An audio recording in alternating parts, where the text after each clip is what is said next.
Bem, pessoal, estamos aqui hoje para mais uma live. Hoje com o nosso parceiro de trabalho, Éder Andrade. Ele vai trazer o estudo para a gente. Na visão do Espiritismo, é possível prevenir a depressão? Vale muito a pena assistir. E se você gostar, deixa seu like, se inscreva no canal, deixe um comentário qualquer, isso ajuda demais o canal. Éder, é contigo. Muito bem. A abordagem desse tema, há muito tempo, vem me despertando atenção. Estudando, pesquisando, acompanhando noticiários, informes médicos, eu sempre tive uma curiosidade muito particular em entender a depressão, entender o gatilho da depressão, entender a relação entre a depressão e as nossas comorbidades espirituais. Em outras palavras, será que a depressão está relacionada às vidas passadas? Até que ponto as vidas passadas, o que nós arrastamos de outras encarnações, podem influenciar num quadro que nós chamaríamos de depressão? Essa é uma nomenclatura nova, recente. De repente, a depressão ela já existe há muito mais tempo do que nós podemos imaginar. Vou pedir ao meu companheiro Ricardo para subir o primeiro slide, porque nós temos um PowerPoint para compartilhar com todos. Então, na visão do Espiritismo, é possível prevenir a depressão? Essa é a nossa chamada. Reflexões sobre o tema, o pensamento e o amor ao próximo. Vocês vejam que estou procurando interagir. Será que o exercício da caridade e a prática do amor ao próximo não podem nos auxiliar num processo de prevenção da depressão? Estou dando aí o spoiler do que nós vamos encontrar pela frente. Como eu disse, é um tema que há muito tempo me chama atenção, porque lendo algumas revistas científicas, venho observando que é uma doença incapacitante que assola todos os países, independente da cultura, independente do continente. Alguma coisa, algum tipo de emoção, algum tipo de lembrança, algum tipo de sentimento desencadeia um processo interno no indivíduo que leva a eclodir um quadro depressivo. Agora vem a pergunta: por que alguns mais e outros menos? Porque uma pessoa tem o início da vida dela tranquila e, de repente, acontece algo que pode ser um gatilho externo ou até um gatilho interno, que leva à depressão eclodir. Se a gente pode despertar, acho que a palavra despertar é mais apropriada. É como se, talvez seja, a depressão seja uma doença adormecida na alma e ela venha a despertar num determinado momento, estimulada por uma lembrança, por um sentimento, por algum acontecimento, até mesmo, quem sabe, pela programação espiritual. O indivíduo reencarna tendo na sua programação um tempo para se adaptar. E depois desse tempo, ele vai começar a vivenciar situações no seu dia a dia que ele solicitou a espiritualidade. Dentro de uma proposta reencarnatória, a pessoa se prepara, se planeja e pede, digamos, uma moratória.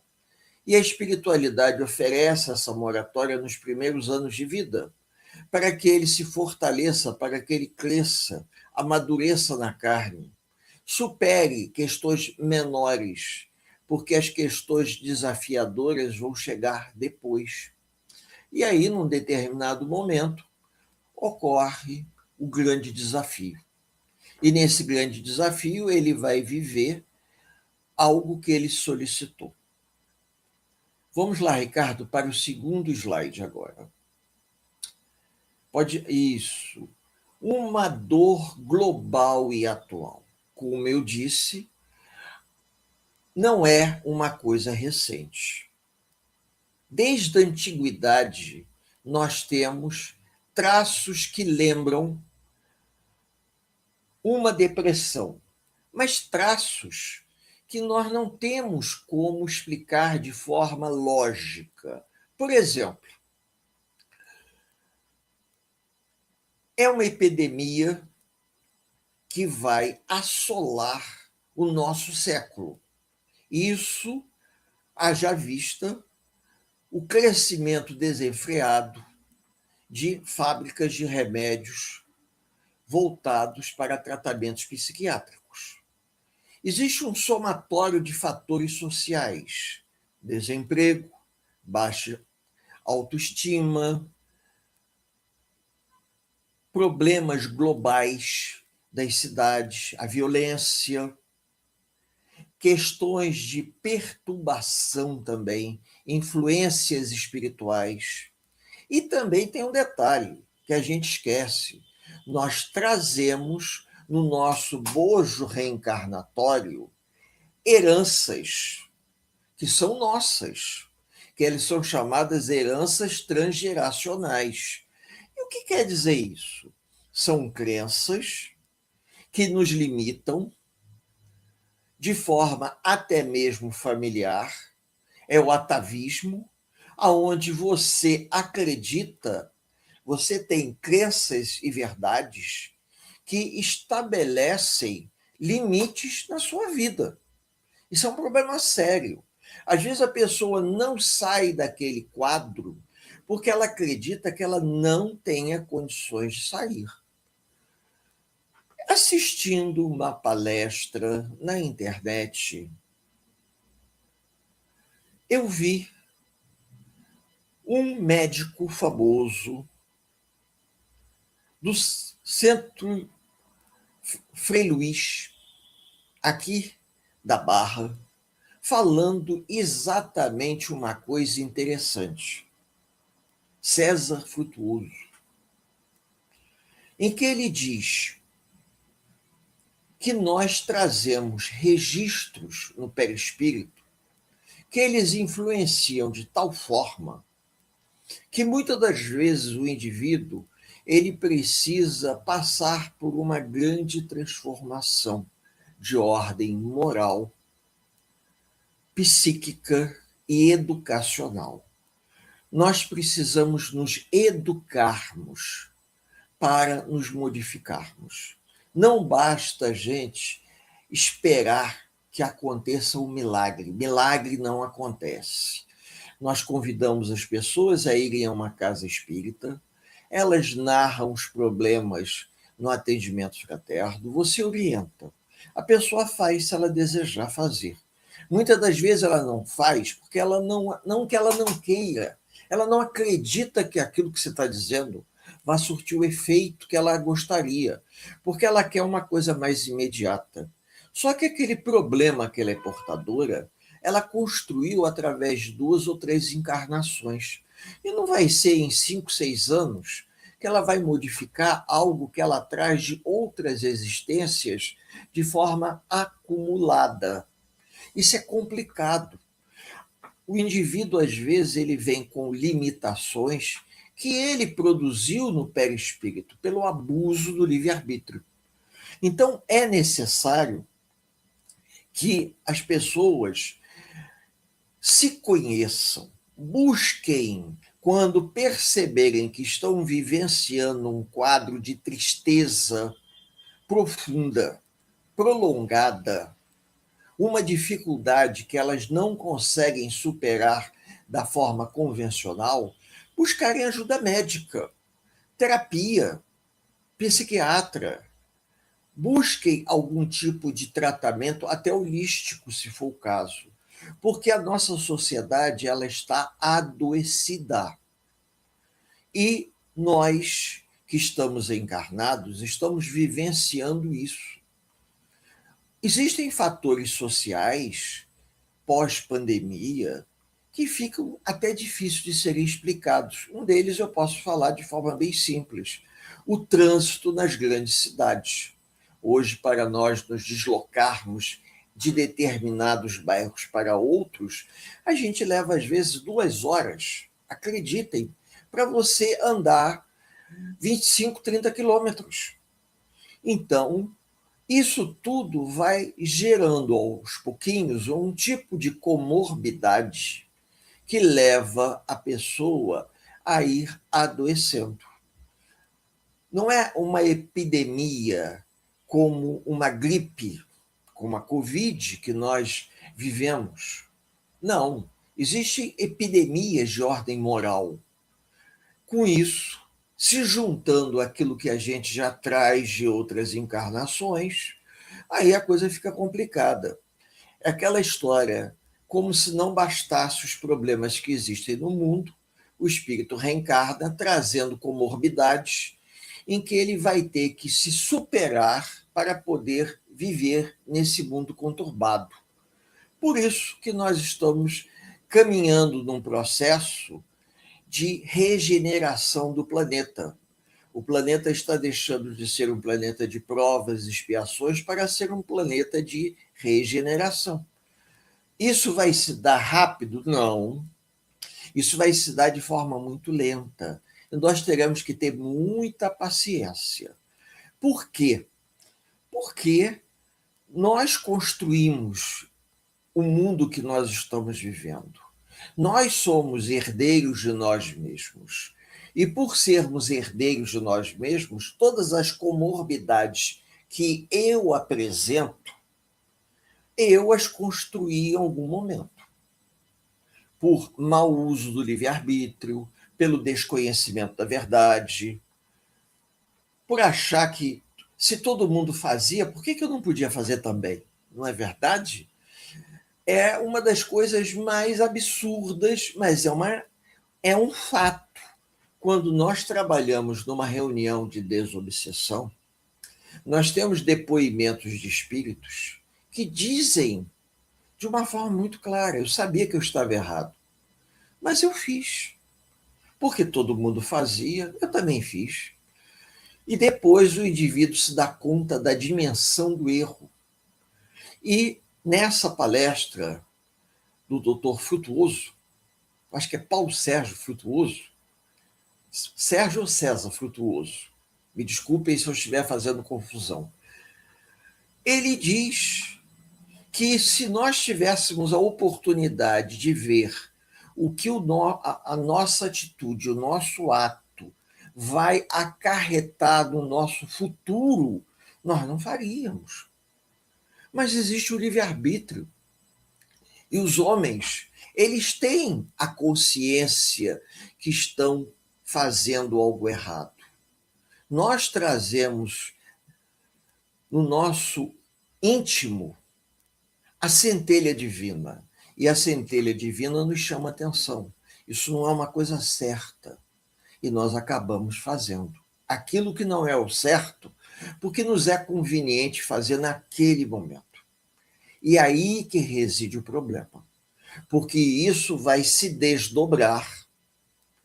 E a gente vê pessoas, às vezes, brincando, mas falando com um certo sentimento. Eu acho que eu joguei pedra na cruz.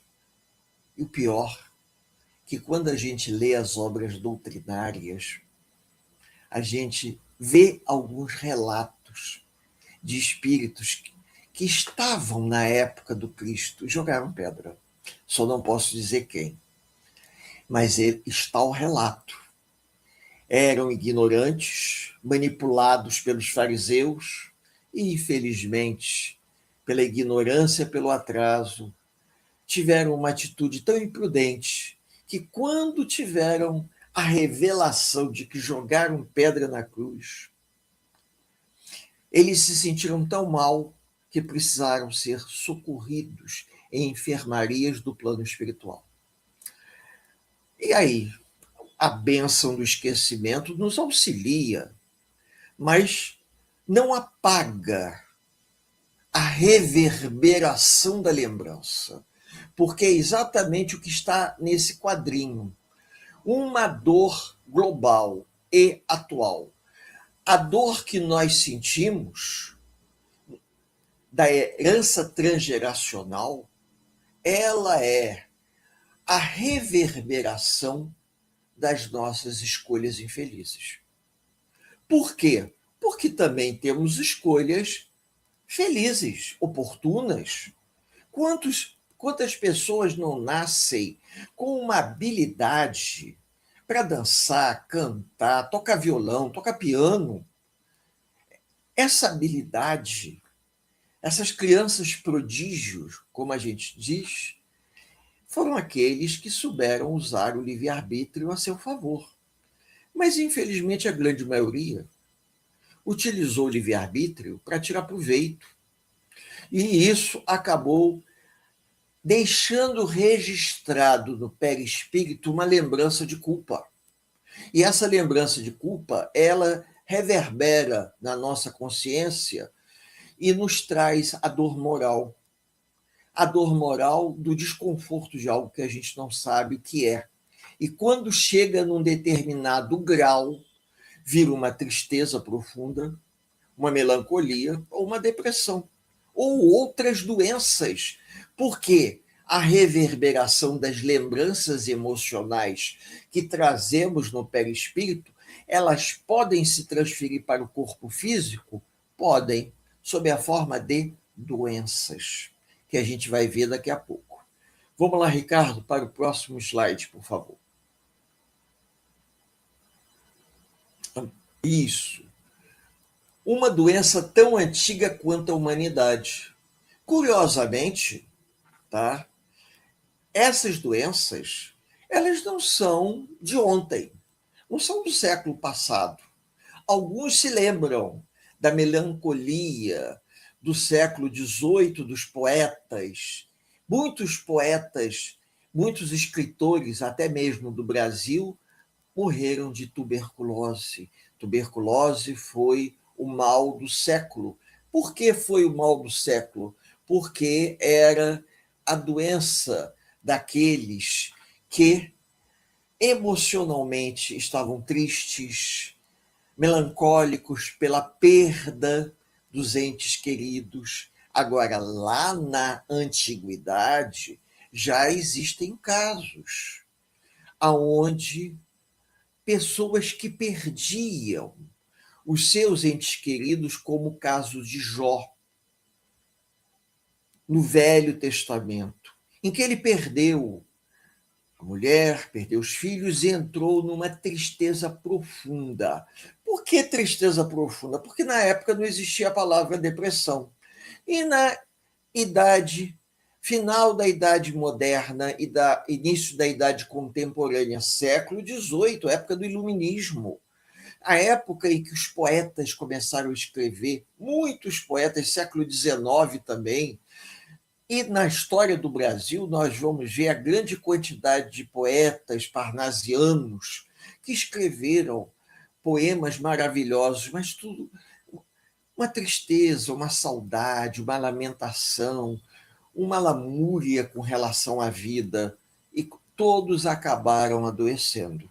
Então, a tuberculose é associada ao mal do século XVIII, e era uma doença sem cura. Mas por trás da doença, nós temos uma tristeza. Lógico que hoje vocês podem observar que quando uma pessoa existe a tuberculose, que você pega por conta de um resfriado, mas a doença ganha força porque o indivíduo está com a sua imunidade baixa. Imunidade emocional, provocada pelo quê? Por uma baixa estima, por uma tristeza, por um quadro melancólico que se arrasta. Então, hoje, temos tratamentos, mas nós sugerimos também o quê? Terapia. No início do século XX, grandes terapeutas surgiram, como Freud, Jung e outros, que eles propunham o autoconhecimento do indivíduo. Se o indivíduo conhece-te a ti mesmo, já dizia Platão, mas isso é o suficiente para que a gente possa superar a nossa tristeza interior? Não. Mas quando nós nos aprofundamos no conhecimento da doutrina espírita, lendo o Evangelho, lendo o Livro dos Espíritos, nós descobrimos que nós não somos vítimas da humanidade, nós somos vítimas de nós mesmos. Nós construímos a nossa felicidade ou construímos o nosso sofrimento através das nossas escolhas. Eu não estou dizendo que isso seja a solução. Não. Mas no momento que a gente percebe que existe uma linha mestra que vem da antiguidade, passando pela Idade Moderna, chegando à Idade Contemporânea, e o traço continua, porque nós, como espíritos imortais, muitos já vivíamos na antiguidade. O tempo passou, provavelmente várias encarnações, sofremos até por conta das nossas crenças. Vejam, não é crítica, mas é um fato. Apesar de sabermos que a vida não termina com a morte do corpo físico, nós temos companheiros da doutrina espírita que sofrem muito com a perda dos entes queridos. Sofrem como se fosse arrancado um pedaço. Aí a gente se pergunta, puxa, a pessoa aprende, conhece a doutrina, mas ela não consegue internalizar esse conhecimento? Até consegue, mas é difícil porque existe a transferência de lembranças de uma encarnação para outra. O que quer dizer isso? Quer dizer que tudo aquilo que é atávico é aquilo que a gente traz de uma encarnação para outra. São as crenças. Existem crenças que elas não estão aqui na cabeça de forma lógica, como aqui no livro. Eu posso pegar um livro aqui, abrir e fazer uma leitura. Isso não é uma coisa lógica, tá? Existem aquelas crenças que nós trazemos nos escaninhos da alma. Quem diz isso é Jorge Andréa. Jorge Andréa, que foi um grande amigo do Divaldo. Eu tive a oportunidade de conhecê-lo. Ele dizia o seguinte: você tem coisas que você acredita como se fossem verdades absolutas e que você não se dá conta disso. Mas você é desafiado ao longo da vida em testes que te testam, porque você traz no seu inconsciente profundo experiências que deixaram carimbadas, se a gente pode dizer assim, no seu perispírito, atitudes que você precisa modificar. Então, por mais que eu conheça de forma intelectualizada a doutrina, eu preciso vivê-la no dia a dia. Eu preciso viver e passar por aquelas provas, porque até mesmo os espíritas são surpreendidos. Nos conta o Divaldo que ele foi a um velório lá em Salvador e havia uma companheira da casa que ela havia falecido e eles foram ao velório dela. E o Divaldo testemunhou uma coisa muito interessante. O espírito dessa senhora não se deu conta de que ela havia desencarnado. E ela acompanhou o cortejo do velório dela mesma, do corpo dela. E ela não conseguia falar com ninguém, como todos estavam em silêncio, ela se manteve também em silêncio. Só que ela não conseguia se aproximar do caixão para ver quem da casa espírita do caminho havia desencarnado. Quando eles chegaram ao cemitério, eles sepultaram o corpo, fecharam e as pessoas foram se retirando. Foi nesse momento que ela percebeu, porque ela se viu enterrada até a cintura. E aí ela notou que havia algo de diferente. Como que ela podia estar enterrada até a cintura se todos estavam indo embora e ela ficou no cemitério? Aí ela percebeu que ela estava presa ainda ao seu próprio corpo e quem tinha desencarnado era ela. É muito interessante porque muitas pessoas precisam passar por determinadas experiências para perceberem melhor, para se modificarem, para crescerem, evoluírem. Isso não é um castigo, não, isso não é para gerar sofrimento, isso é algo educativo para a melhora de cada um. Vamos lá, Ricardo, para o próximo slide. Temos muito ainda a falar. Onde buscamos o alívio?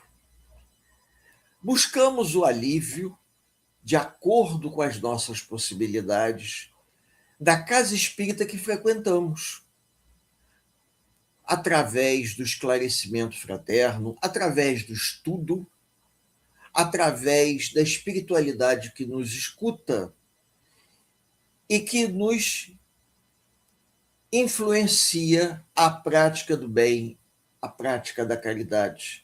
À medida em que nós buscamos a melhora e vamos evoluindo, nós vamos encontrando a oportunidade de nos tornarmos pessoas melhores. Agora, isso não vai se dar de uma hora para outra. Um apego exagerado que se arrastou ao longo de 2 encarnações não vai se modificar de uma hora para outra. É necessário fazer terapia. Terapia holística ajuda, sim, na esperança de enfrentar as pressões sociais e reequilibrar as energias. Por que não? A pessoa pode procurar uma terapia holística. Agora, existem outras formas de autoajuda?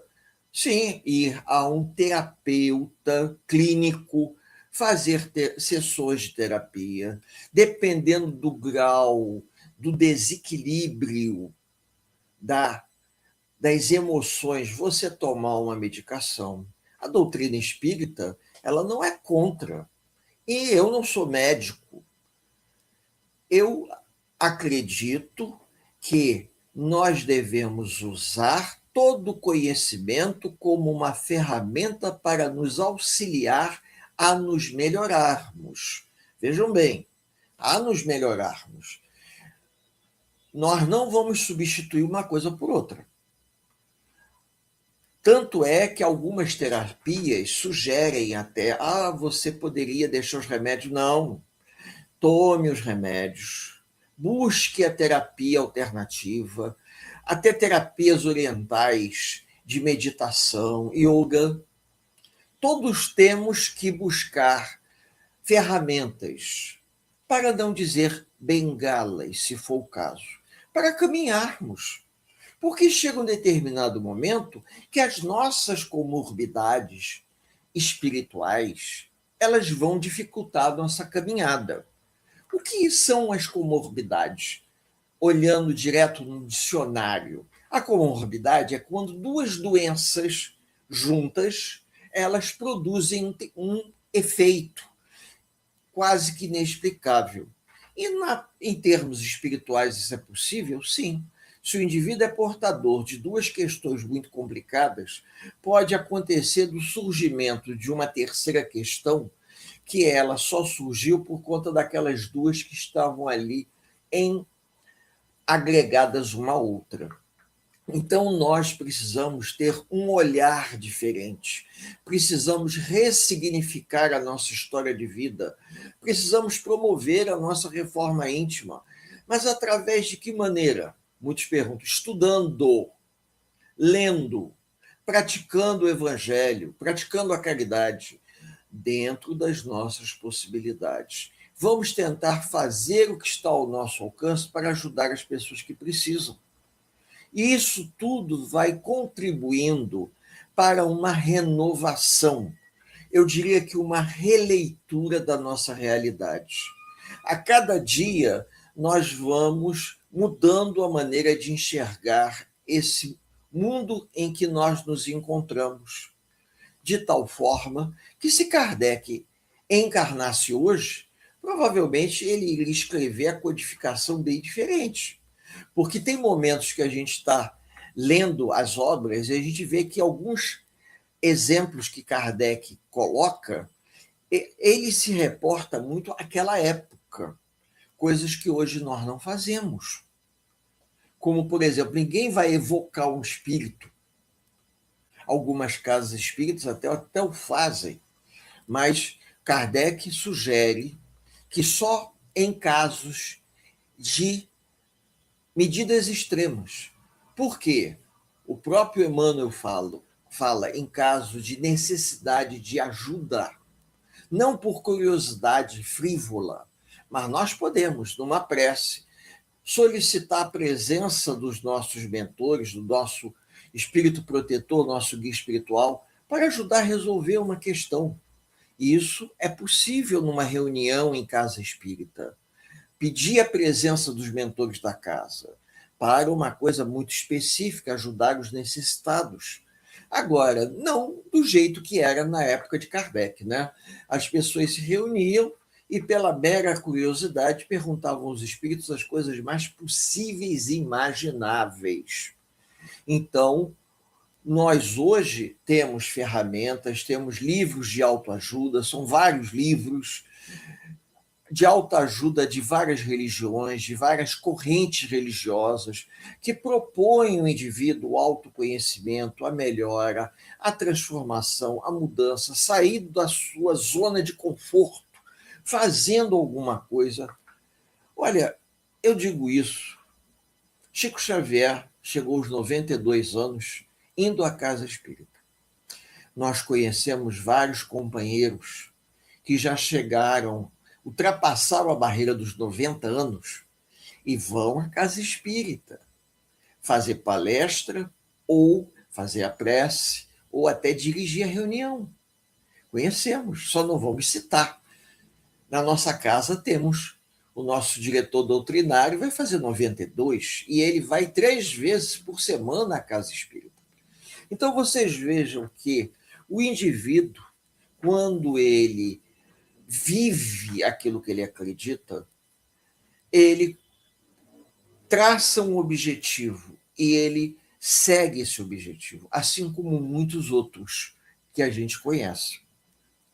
E em alguns momentos eles orientam a pessoa a buscar a ajuda de acordo conforme o contexto.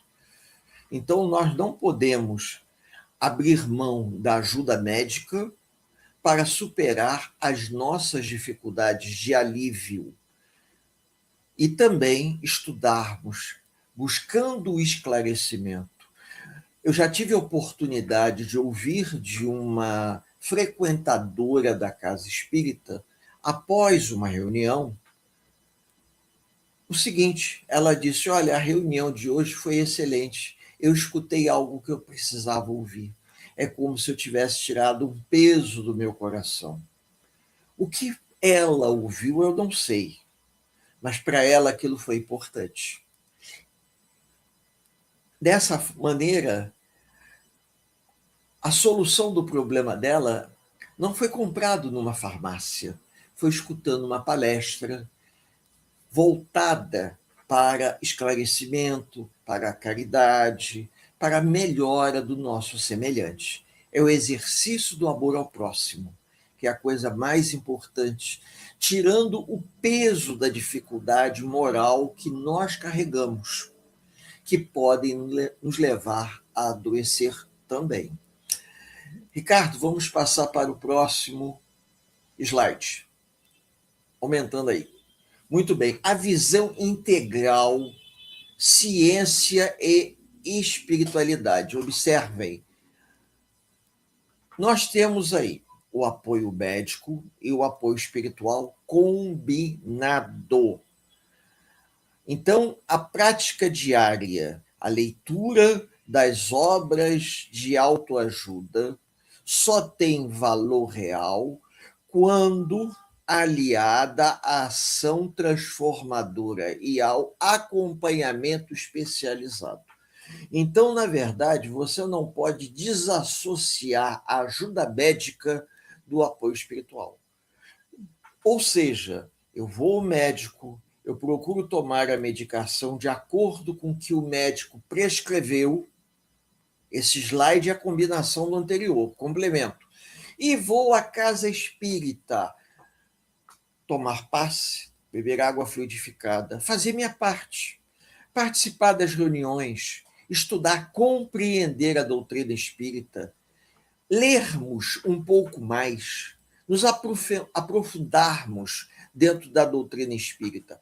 Eu fui surpreendido outro dia lendo o Evangelho segundo o Espiritismo. Acreditem, eu estava procurando uma coisa e encontrei outra. Eu fui ler sobre a humildade no Evangelho.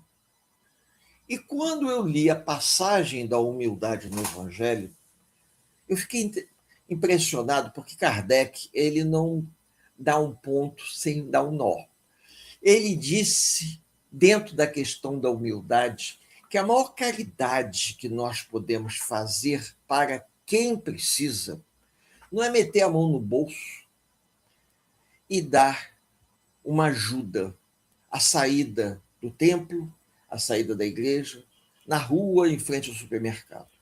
Às vezes, a maior ajuda que nós podemos dar é o nosso tempo, ouvindo aquele que mais precisa. No livro Caminho, Verdade e Vida, se não me engano, eu acho que é. Tem uma passagem que Emmanuel fala para Chico Xavier, e Chico escreve para a gente como um conselho. E aí eu entendi uma coisa que eu sempre vi Chico Xavier fazer. E não entendia por quê. Naquela grande fila que Chico atendia os necessitados em Pedro Leopoldo e depois de Uberaba, quando o Chico não tinha o que dizer, o Chico se abraçava com as pessoas e chorava junto. E quando a pessoa chegava para agradecer, o Chico sorria, abraçava a pessoa e riam juntos. Eu achava sempre isso uma coisa interessante. Mas por que ele faz isso? E eu descobri que é uma orientação que Emmanuel deu a ele, dizendo o seguinte: nós não estamos aqui para questionar a dificuldade do outro em lidar com as questões provacionais dele. Se fosse eu, faria de outra forma. Mas quem sou eu? Então, que eu possa sempre me confraternizar com os meus amigos e rir junto. E quando meus amigos vierem trazendo uma história triste, em que eu perceba que é uma questão muito delicada, que eu chore junto com eles, mas que jamais, em momento algum, eu condene ou diga alguma coisa crítica, porque faz parte da programação deles. E a minha maior ajuda será a minha solidariedade em me confraternizar com o próximo. Eu acho isso maravilhoso, porque há momentos na fila do atendimento fraterno que eu não sabia o que dizer para as pessoas que nos procuram na casa espírita. E ali tem a orientação. Limite-se a escutar. E se for o caso, chore junto com a pessoa.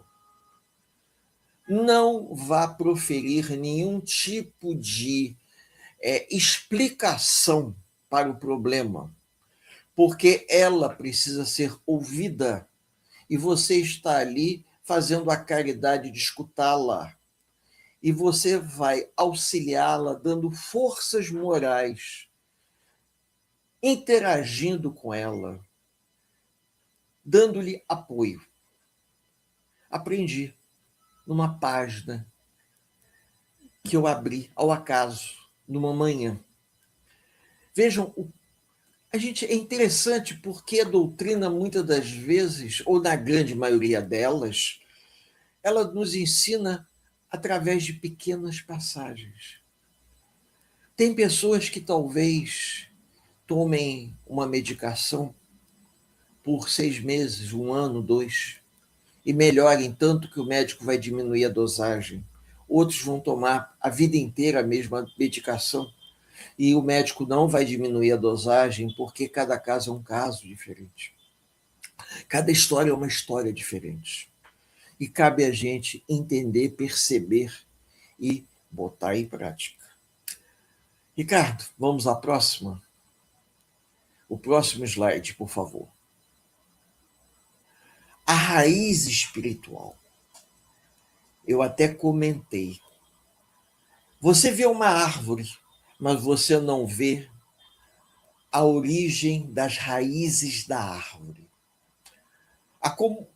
O problema espiritual está atrelado à comorbidade. E a comorbidade é até onde essas raízes vão. Sob a ótica da espiritualidade, sob a ótica espiritual, aí ficou sob a ótica da espiritualista, o adoecimento rápido nem sempre é fruto apenas desta vida. Foi exatamente aquilo que eu disse. Por quê? A doença está adormecida no perispírito. Tratamos de outras existências. Trazemos bagagens de outras existências, afinidades e feridas não curadas, a chamada comorbidade espiritual. O sintoma de hoje é, muitas das vezes, a ponta de uma raiz profunda que clama por cicatrização. Isso me faz lembrar o Titanic e o iceberg. Quem se lembra da história? Viram o iceberg e acharam que ele não era grande. A ponta do iceberg não era nem 1/3 da parte que estava abaixo da linha do mar. Da mesma forma que, às vezes, um problema que se apresenta na atual encarnação tem uma raiz tão profunda que passa por várias encarnações. A raiz espiritual, ela está atrelada a uma comorbidade. Por quê? Porque não é uma coisa que vem única e exclusivamente de uma encarnação. Aquilo vai passando pelas outras encarnações e vira uma espécie de bola de neve. E vejam bem, isso que eu acho interessante. Se eu sou a melhor versão minha nessas últimas encarnações, eu não quero olhar para trás, não. Por isso que eu contei a história aqui de um companheiro desencarnado, que já reencarnou, provavelmente, e já deve estar de volta ao plano espiritual, em que ele teve a chance de fazer uma terapia de vidas passadas. E ele viu que ele jogou pedra na cruz. Então, o problema que hoje nós apresentamos tem uma raiz tão profunda que, às vezes, essa raiz ela pode transpassar, que essa é a palavra, várias encarnações, porque eu não consegui resolver. E hoje eclode, em pleno século XXI, ano 2026, aonde nós temos vários recursos para tratar, mas depende eu desejar mudar isso. Não é só tomar o comprimido e transferir a responsabilidade para a espiritualidade, não. eu preciso ter uma atitude, um movimento de transformação diário. Eu preciso engolir sapo. Vamos começar a falar o português claro. Eu vou ter que aceitar coisas que eu não aceitava. Eu vou ter que fazer coisas que eu nunca fiz. Eu vou ter que ser resiliente. Eu vou ter que ressignificar minha vida. Eu vou ter que dar a volta por cima. Eu vou ter que me virar dos 30 para conseguir corrigir o que eu fiz ao longo dessas encarnações. Porque a raiz dessa comorbidade, ela vem transpassando várias encarnações.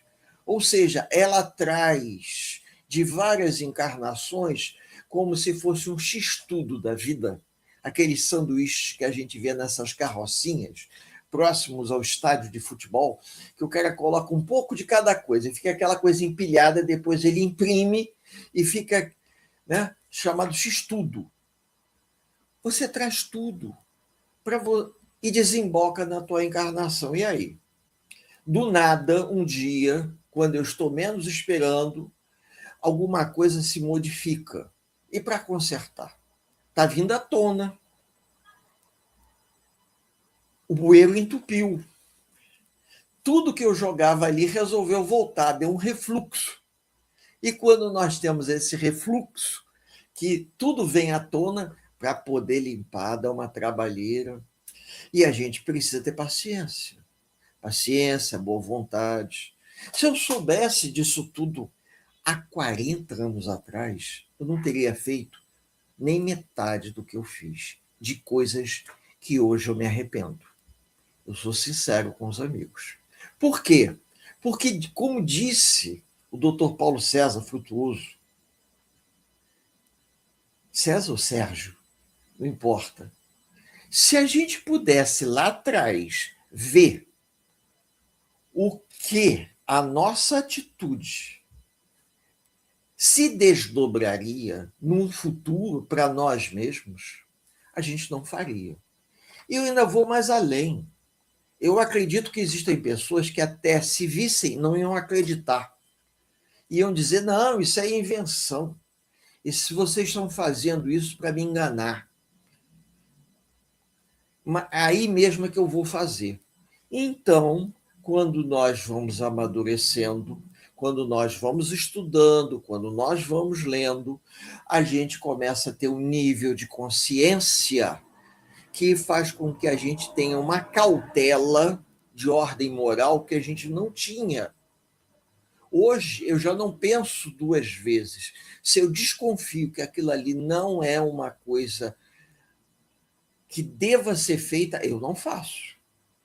Eu não arrisco fazer. Eu não vou apostar para que amanhã eu tenha que corrigir o erro cometido. Essa mudança de conduta, ela vai nos ajudando a um processo de transformação. Hoje eu peço à espiritualidade que me dê até uma sobrevida, para que eu possa aproveitar o resto dessa encarnação fazendo coisa positiva para corrigir as coisas erradas que eu fiz. Coisas que no passado eu desconfiava, mas eu não tinha certeza. Hoje eu tenho certeza. Aí eu quero aproveitar o máximo do meu tempo ainda nessa encarnação para fazer coisas boas para pessoas que precisam mais do que eu. Por isso que nós estamos aqui, trocando figurinha com vocês. Vamos lá, Ricardo? Passa mais um slide aí, por favor. O estado do espírito. A essência. Segundo Joana de Ângeles, a depressão atinge mais de 100 milhões de enfermos. Isaías, claro, aponta que afeta mais de 15% da população mundial. Isaías Claro, um pesquisador espírita do estado de São Paulo, ele escreveu um livro que trata sobre depressão. Essa estatística ela já está ultrapassada. Eu estava lendo na internet que o número já atinge 130 milhões. Essa estatística ela foi mais ou menos de uns 20 anos atrás. Hoje já está em 130 milhões. Isaías Claro, ele é autor de um livro que vendeu muito no final dos anos 90 para o ano 2000. Eu assisti DVDs dele. Na época não era nem DVD, era VHS de Isaías Claro, falando sobre o tratamento da depressão. E ele diz uma coisa muito interessante: a depressão é uma doença muito antiga, da época da antiguidade, porque lá atrás, quando o personagem da Bíblia, do Antigo Testamento, Jó, sofria de uma melancolia, uma tristeza profunda, isso já era um sintoma de depressão. Continuando, a dor define-se como um estado de espírito marcado por uma profunda melancolia, tristeza contínua ou desespero. A diferença de uma tristeza banal para uma depressão é que a depressão ela é arrastada. Uma mãe que perde um filho é diferente de alguém que vai a uma decisão, um fla-flu, e o seu time perde. Você sai do estádio chateado. Isso é tristeza, chateação. Mas a mãe que perdeu o filho, a dor é completamente diferente. E o gatilho? O gatilho pode estar relacionado à intensidade e duração, depende da personalidade do espírito, dos fatores desencadeantes e da situação atual da vida do paciente. Tem pessoas, como eu tive a oportunidade de conhecer, uma das mães de Chico Xavier, que esteve no Consolador e ela percorreu vários centros aqui no Rio de Janeiro, contando a sua história. Aquela mãe que o filho cai da bicicleta, bate com a cabeça no chão e se desloca um coágulo e a criança morre. Essa mãe, lidando com a dor da perda, que ela escreveu esse livro. Você olha para ela, você diz assim, gente, não dá a impressão que essa mulher tenha perdido o filho do jeito que foi. Mas para isso, ela cresceu com Chico Xavier. Chico conhecia ela desde menina. O seu pai, Lico, trabalhava com Chico na Fazenda Modelo e a mãe, Dona Lia, trabalhava com o Chico também no Centro Espírita Luiz Gonzaga, em Pedro Leopoldo. Às vezes, a pessoa, ao longo da vida, estuda, trabalha, exercita a caridade, ela vai se capacitando a lidar melhor com a dor. Não é que ela não deixe de sentir, ela continua sentindo, mas num patamar diferente. Quando o Chico atendia aquela romaria de mães em sofrimento, haviam mães que tinham um grau de conformação maior do que outras. Por quê? Porque eram pessoas mais amadurecidas moralmente, pessoas, mulheres, que tinham uma família que procuravam amparar. A dor é uma coisa muito particular de cada um. Então, a gente precisa respeitar o sentimento do outro. Essa mãe que fez esse depoimento, escreveu esse livro Lidando com a Dor da Perda, eu até esqueci o nome dela. Ela fez um trabalho pela vida inteira, porque ela não perdeu só o menino que levou o tombo da bicicleta, ela veio perder uma filha também, depois. Então você fica surpreso, como é que... Porque ela trabalhou, Célia Diniz, Me lembraram aqui. Eu não ia lembrar, não. Célia Diniz, ela. Eu conheci a Célia, eu comprei o livro, ela autografou para mim, porque eu fiquei surpreso com os depoimentos dela. Agora, tem pessoas que o sofrimento da perda se arrastam até o final da encarnação. Aí eu diria, como é que nós poderíamos explicar isso? Há 2 slides atrás, nós passamos aí a árvore e a raiz da árvore. Ricardo, retorna aí 1 ou 2 slides onde tem a árvore com a raiz profunda para a gente, por favor. Só para exemplificar. Aí, vejam, a profundidade da raiz da árvore representa a comorbidade e a árvore em si representa a dor. Ou seja, a dor que eu sinto hoje, ela tem uma raiz, ela tem uma matriz, ela tem uma origem.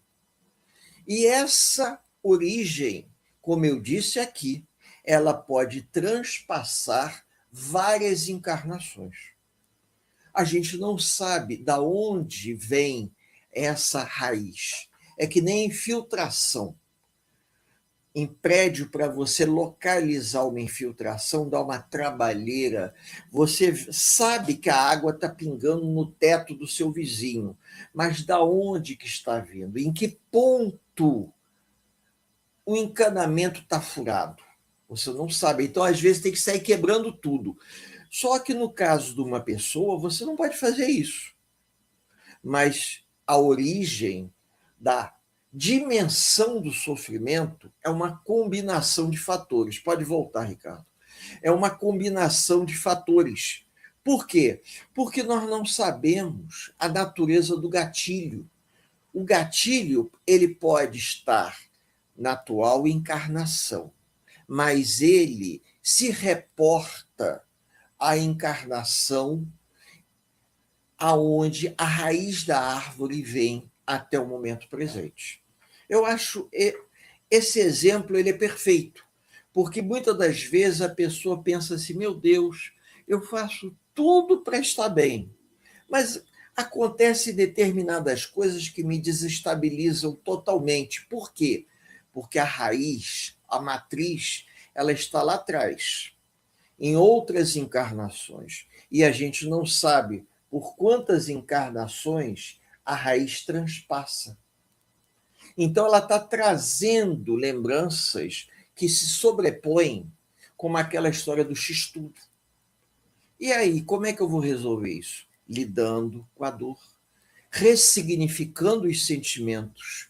E agora nós vamos passar para a parte final, para mostrarmos como a doutrina espírita vai nos auxiliar no processo de um tratamento.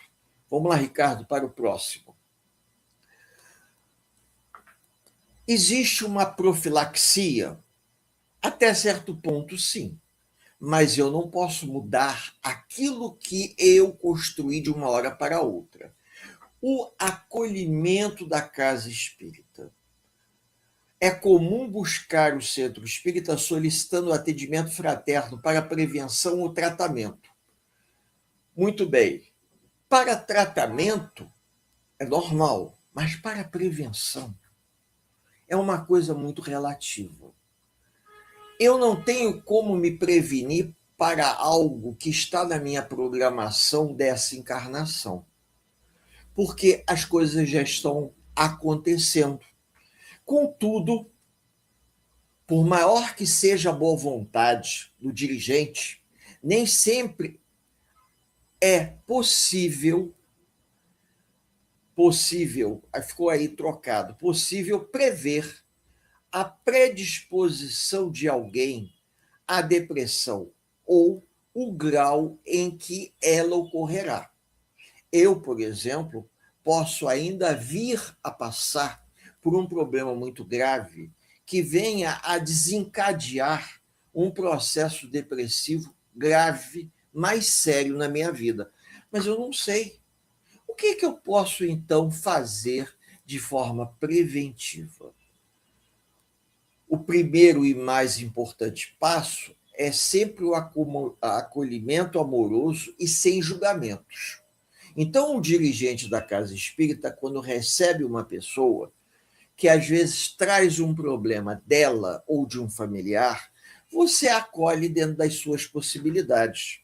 Você escuta a pessoa e às vezes você é sincero. Às vezes a gente se sente numa situação de impotência muito grande. Porque o que a gente pode fazer? A gente entrega na mão da espiritualidade para que a espiritualidade faça aquilo que está ao alcance. Eu recorri a um senhor que já desencarnou, chamado Romeu Glise. Romeu Glise, junto com Gerson Sestini, escreveram um livro chamado Inesquecível Chico. Quase todas as casas possuem esse livrinho. Eu também tenho ele aqui, Inesquecível Chico. E eu, conversando com o seu Romeu Glise, eu perguntei a ele, seu Romeu, existem casos no atendimento fraterno em que as pessoas trazem histórias, e isso não é invenção, não, eu não estou criando situação hipotética, não, isso se deu fato. O seu Romeu já desencarnou e nós tivemos a oportunidade de conversar. E eu falei para ele, eu não sei o que dizer. Aí seu Romeu me trouxe uma história que ele presenciou. Quando ele estava lá em Uberaba, Chico o conhecia bem, porque eles moravam relativamente próximo de Uberaba, lá em Votuporanga, no norte de São Paulo. Então, ele sempre ia com frequência. E ele chamava, Romeu, senta aqui perto que eu quero que você escute uma história. E às vezes a pessoa narrava um fato que eu não posso repetir, e no final ele virava para o Romeu e dizia o seguinte, Romeu, você escutou, o que nós podemos fazer? E o seu Romeu, que já tinha 80 anos de casa espírita, ele dizia para mim, eu não sei o que dizer. Eu não sabia o que dizer para Chico. Eu comecei a doutrina espírita na minha mocidade. O seu Romeu desencarnou com 96 anos, uma coisa assim. Em torno de 94, 96. Aí você para e pensa. Há momentos que nós escutamos, intermediamos a história, pegando o nome da pessoa e colocando na corrente de prece, e silenciamos como um confessionário, porque nós não podemos repetir aquela história que escutamos. Entregamos a espiritualidade e pedimos ajuda. Exatamente como no Evangelho está na passagem sobre a humildade. Vamos ter um pouco de caridade para com as pessoas que precisam e ouvi-las. Às vezes a gente fica até nervoso, porque são histórias que a gente não sabe o que fazer. Mas nós temos que, pelo menos, dar àquela pessoa o mínimo que seja de acolhimento, para que aquela pessoa volte sabendo que ela conversou e que ela foi escutada, ou foi ouvida, e que nós anotamos o nome e nós vamos orar pelo familiar ou por ela. Porque às vezes é uma coisa que a pessoa precisa passar por aquilo. Faz parte de uma programação. Mas às vezes não é o que Emmanuel falou na página do livro que eu li. Não cabe a gente dizer para ele, olha, está escrito aqui, você tem que passar por isso. Não. Nós sabemos. Nós temos que viver essa experiência. O indivíduo em sofrimento não precisa saber. Ele precisa ter acolhimento. Nós temos que ajudá-lo com o conhecimento que Emmanuel nos revela. E nós temos que vivenciar essa experiência, porque amanhã nós podemos estar no lugar dessa pessoa, em uma outra casa espírita, buscando o atendimento fraterno, porque fomos pegos de surpresa por um acontecimento que nós não esperávamos em nossa vida.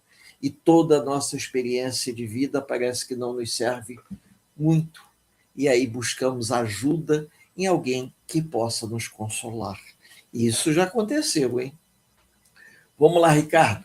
Passar para outro slide, por favor. A mecânica do adoecimento, o pensamento. Para entender a prevenção, é necessário conhecer o que a doutrina espírita ensina sobre a mecânica da mente. Nutrir os sentimentos. Isso é importante, que Chico Xavier nos deixou. E quem ditou foi Emmanuel. Nutrimos sentimentos e alimentamos emoções que favorecem nosso adoecimento. Os reflexos de nossos sentimentos menos dignos convertem-se em ondas mentais, impactando diretamente nossa psicosfera. Em outras palavras, eu posso não fazer aquilo que eu penso, mas eu penso. E quando eu estou pensando determinada coisa, dependendo da dimensão do sentimento de raiva, de ódio, de rancor, eu estou me agredindo. E essa autoagressão, ela leva a um adoecimento meu. Mas por quê? Porque eu estou lesando o meu perispírito. E numa nova encarnação, aquele perispírito lesado pelas formas de pensamento doentias que eu fico nutrindo, eu estou falando doentias, isso sem falar em outras coisas, podem criar lesões no perispírito, como até mesmo limitações mentais.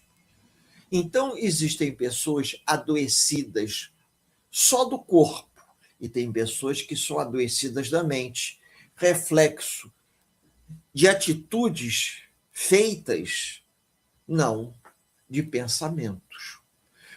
Voltando à palestra que eu assisti do Dr. Frutuoso, lá do Centro Frei Luís.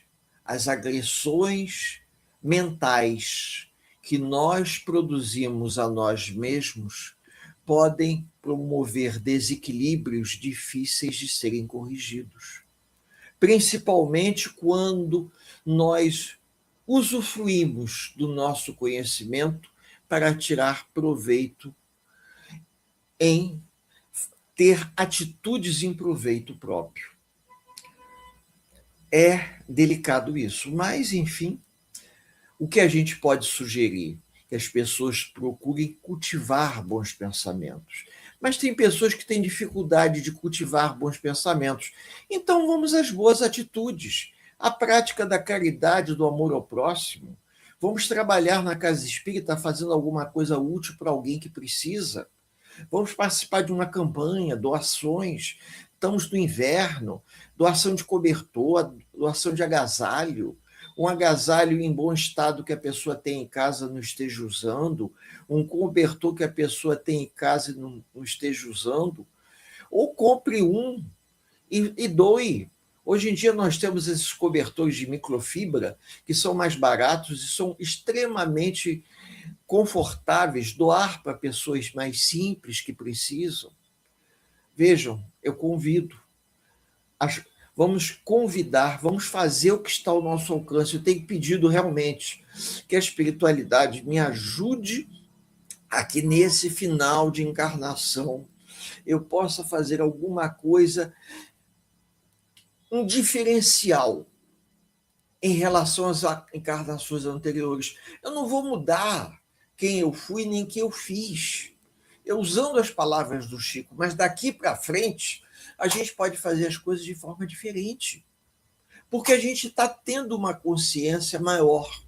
Agora, o que eu fiz ou deixei de fazer lá atrás, se eu joguei pedra na cruz, se eu torci na hora em que uma pessoa estava sendo crucificada ou enforcada, não importa.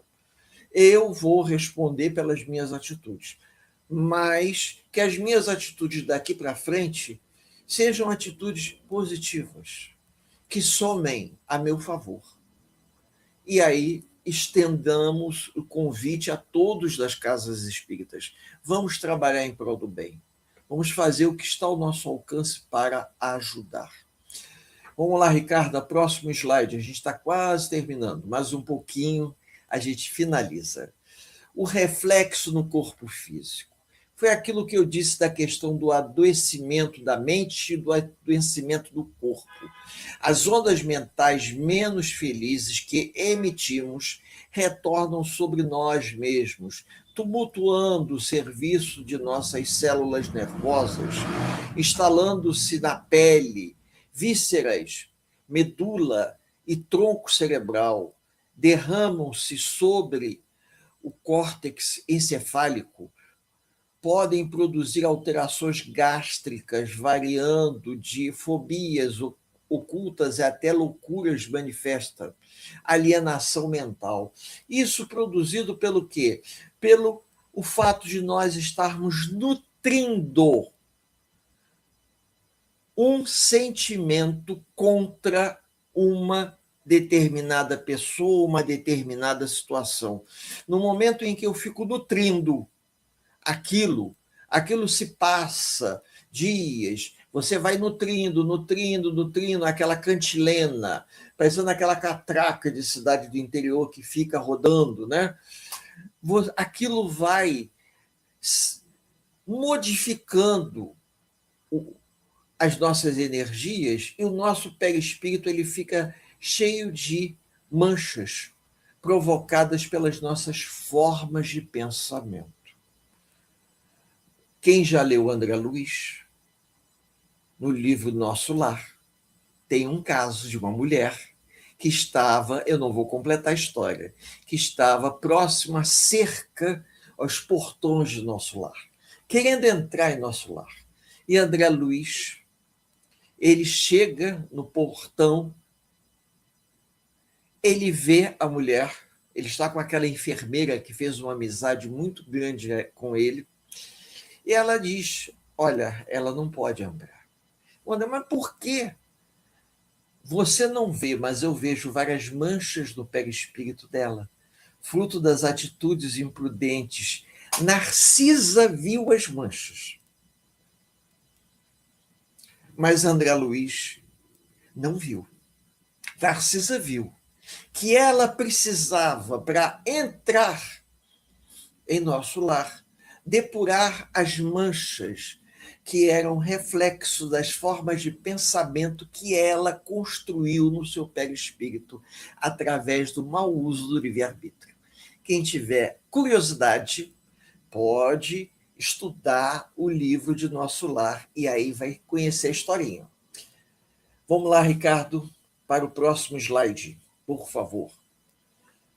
Que eu acho que estamos quase acabando. Afinidade mórbida e sintonia espiritual.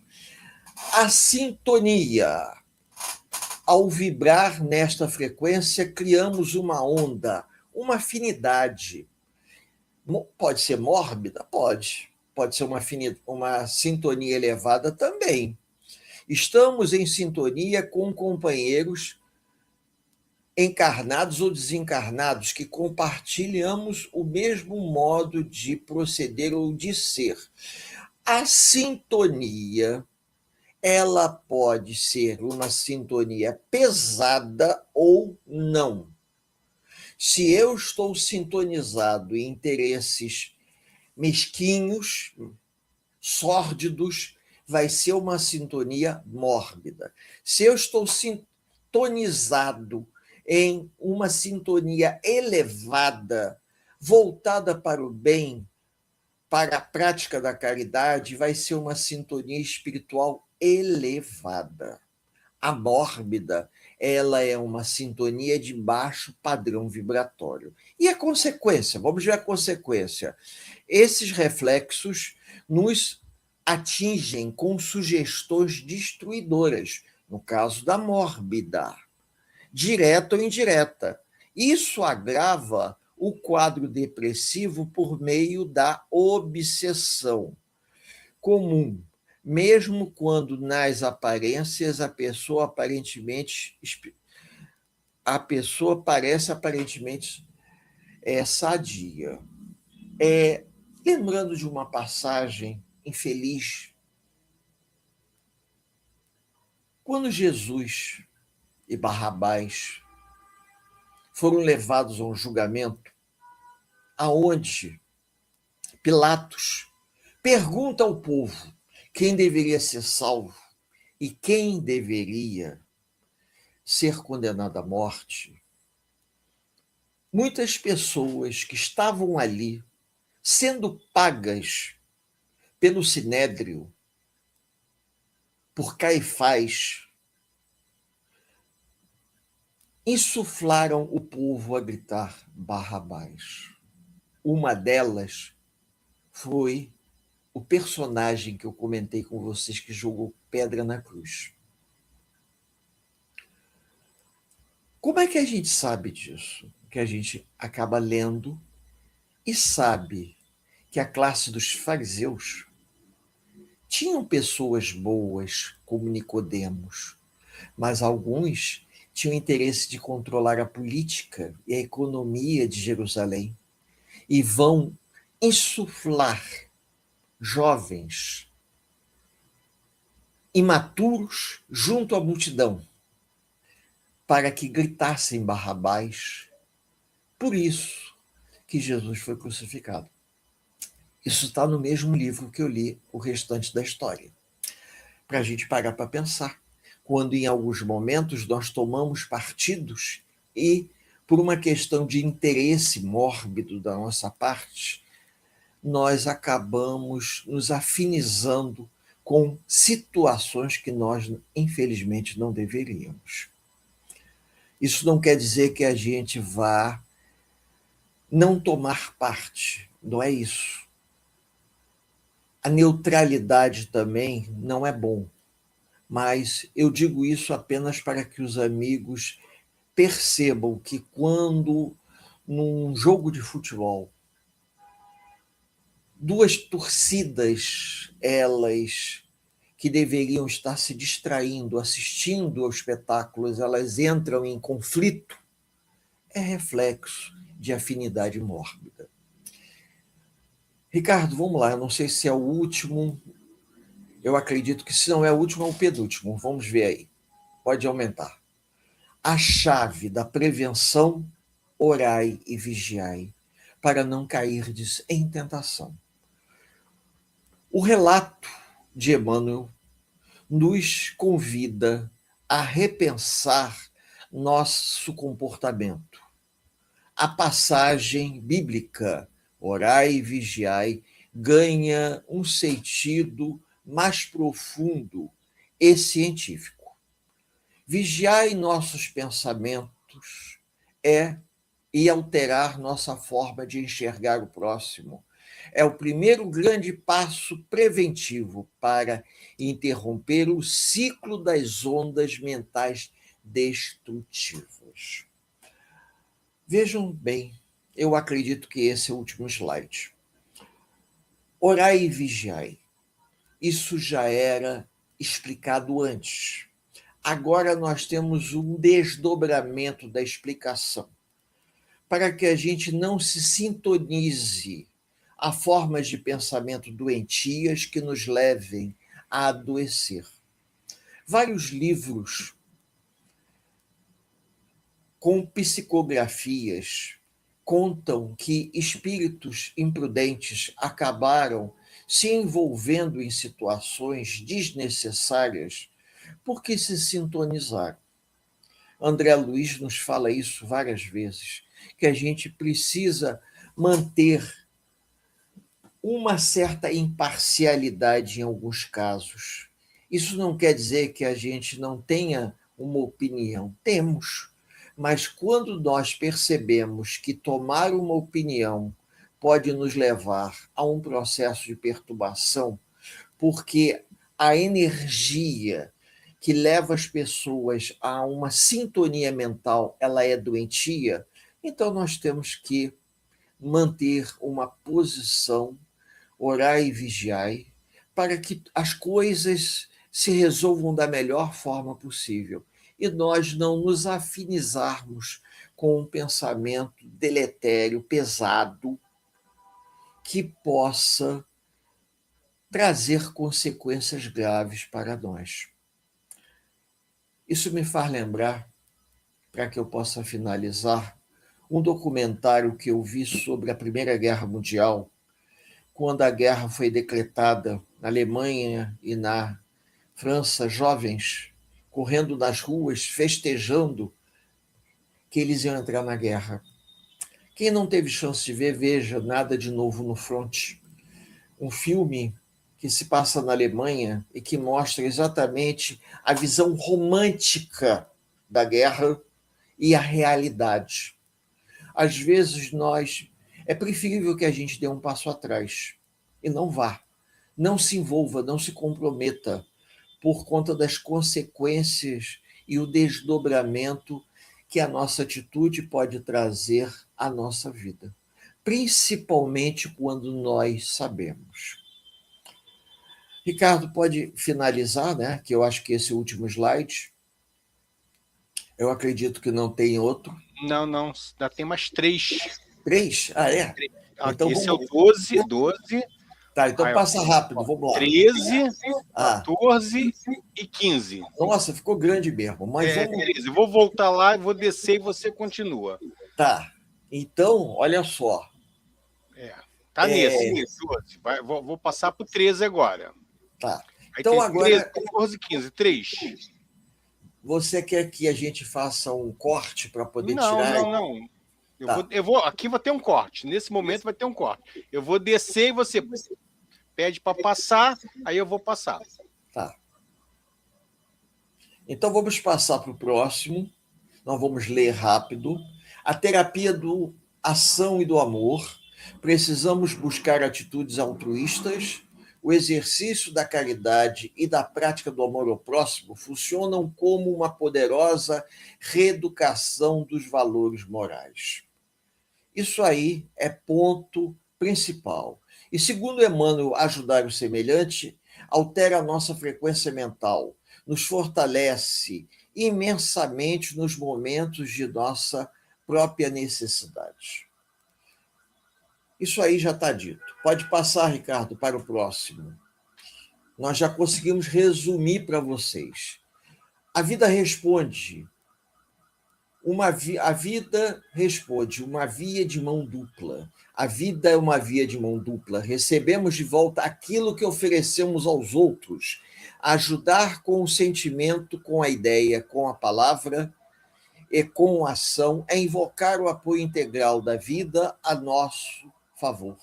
O auxílio desinteressado é a nossa rogativa silenciosa ao socorro divino. Vejam, tudo isso para poder contrapor os erros do passado a uma atitude positiva no presente. Para finalizarmos, então, prevenir é amar, cuidar do corpo, não hesitar em buscar apoio clínico e terapêutico para equilibrar o nosso organismo, cuidar da mente, policiar as zonas mentais, evitando cultivar sentimentos e afinidades mórbidas e, por último, cuidar do próximo, através da caridade. O amor desinteressado atrai invariavelmente a luz da cooperação e o suprimento do amparo divino. Dessa forma, a gente finaliza para os amigos, lembrando a todos que a coisa mais importante é o exercício da caridade. Para que eu possa fechar esse nosso encontro, que está até passando um pouco do horário que nós prevíamos, alguns companheiros desencarnados que se manifestam nas reuniões de desobsessão, eles dizem, eu sabia que eu não deveria ter feito, eu fiz. Mas, ao mesmo tempo, quando eles descobrem que ainda é possível fazer algo em favor deles mesmos, através da prática do amor e da caridade ao semelhante, eles ganham um fôlego novo. E é isso que eu gostaria que todos se lembrassem, que nunca é tarde. Nós somos espíritos imortais. Estamos aqui para aprender. O principal ponto da exposição de hoje foi a questão da depressão. Será possível a doutrina espírita, é possível a doutrina espírita ajudar a prevenção da depressão futura? Sim. E com o conhecimento que nós já temos, utilizarmos isso de forma a termos uma profilaxia do que das comorbidades que já somos portadores, de não aumentar o quadro de sofrimento nosso. Aquilo que nós já amealhamos faz parte da nossa bagagem. Então, que a gente possa trabalhar de forma a melhor lidarmos com a nossa história, a minimizarmos o nosso futuro, para que o sofrimento que já trazemos na nossa bagagem espiritual não nos martirize em encarnações futuras, que a gente possa conseguir ressignificar a nossa vida com o conhecimento que estamos recebendo. Finalizamos aqui. Agradecemos a todos pela paciência e boa vontade. É um estudo para pararem e pensarem. Convido a fazermos uma breve prece para finalizarmos esse nosso encontro.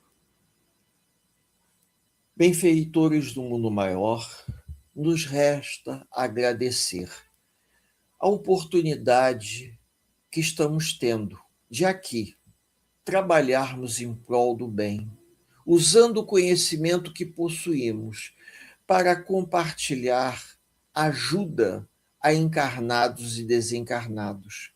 Não somos melhores do que ninguém, não somos médicos, não somos terapeutas, somos trabalhadores da casa espírita que desejamos fazer o bem àqueles que cruzam pelo nosso caminho.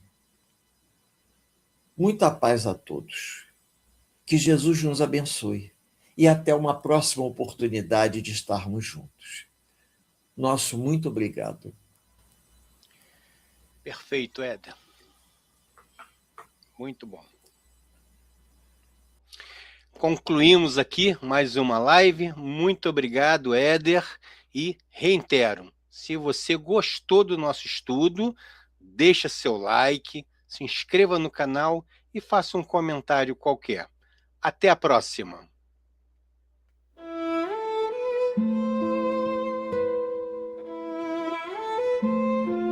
Gratidão. Gratidão pela sua presença.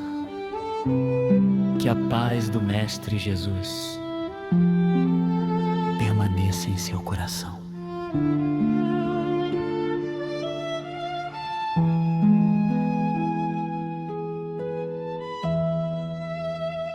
A Casa Espírita Batuíra e veneranda agradece de coração sua presença nesta palestra, sua atenção e sua oração. Que os ensinamentos compartilhados tragam luz ao seu caminhar, reflexão, consolo e esperança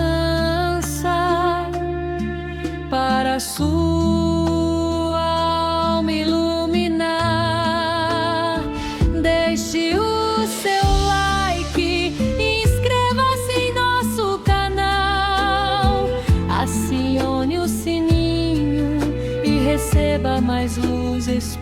espiritual. Estamos juntos nesta jornada, aprendendo a evoluir, pois divulgar o espiritismo também é caridade a construir.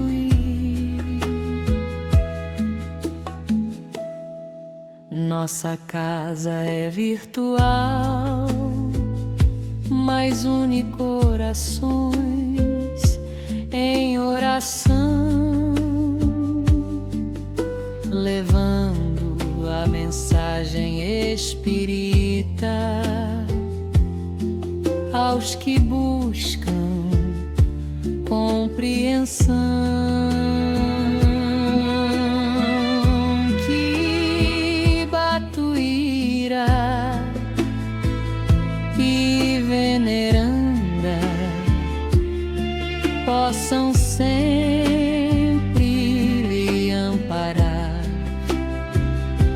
e os benfeitores espirituais seu caminho iluminar. Paz para o seu lar, saúde para viver, proteção em cada passo e muita luz para crescer. Deixe o seu like, inscreva-se em nosso canal, acione o sininho e receba mais luz espiritual. Divulgar o espiritismo é semear amor e bondade, espalhando a luz do evangelho com fé e fraternidade.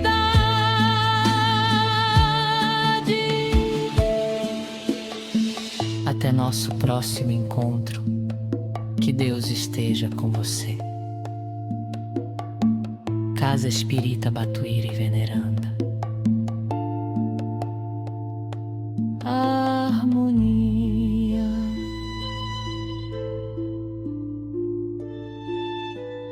Evolução.